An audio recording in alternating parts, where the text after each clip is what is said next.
પાટણની 16 વર્ષે ધોરણ 11માં અભ્યાસ કરતી ધ્રુવી રાવળ ઉત્તર ગુજરાતની પ્રથમ મહિલા સંગીતકાર તરીકે ખ્યાતિ મેળવી છે। સંગીત ક્ષેત્રમાં મોટાભાગે પુરુષોનો જીજારો હોય છે તેવી માન્યતાને ખોટી પાડતા ધ્રુવીએ સેક્સોફોન જેવા મુશ્કેલ ઇન્સ્ટ્રુમેન્ટના મહારત હાંસલ કરી છે। માત્ર 7 વર્ષની ઉંમરે પિતાથી સંગીતનું પ્રાથમિક જ્ઞાન મેળવનાર ધ્રુવી આજે સ્ટેજ પર પોતાની કલા દ્વારા સૌને મંત્રમુગ્ધ કરી રહી છે। ધ્રુવીના પિતા પોતે બેન્ડમાં સેક્સોફોન વગાડે છે અને પુત્રી ધ્રુવી દરરોજ 4 કલાક રિયાઝ કરીને પિતાના વારસાને આગળ ધપાવી રહી છે। ધ્રુવીનું સ્વપ્ન છે કે તે ભવિષ્યમાં દેશનું નામ સંગીત જગતમાં રોશન કરશે।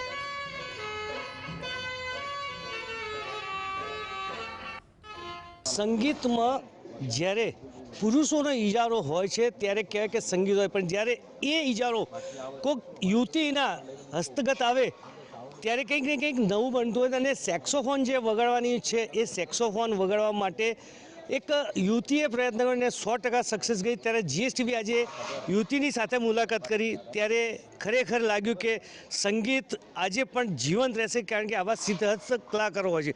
બેટા, શું નામ તારું? રાવળ ધ્રુવી પરેશભાઈ। હા, શું વગાડે તું? સેક્સોફોન। કેટલા ટાઈમથી વગાડે છે? 8 વર્ષ, છેલ્લા 8 વર્ષથી। કેવી રીતના શીખી દીધું? શીખવાનું તો પપ્પાને જોઈને એક ગાઈડલાઇન્સ મળી તો પપ્પાએ પછી શીખવાડી।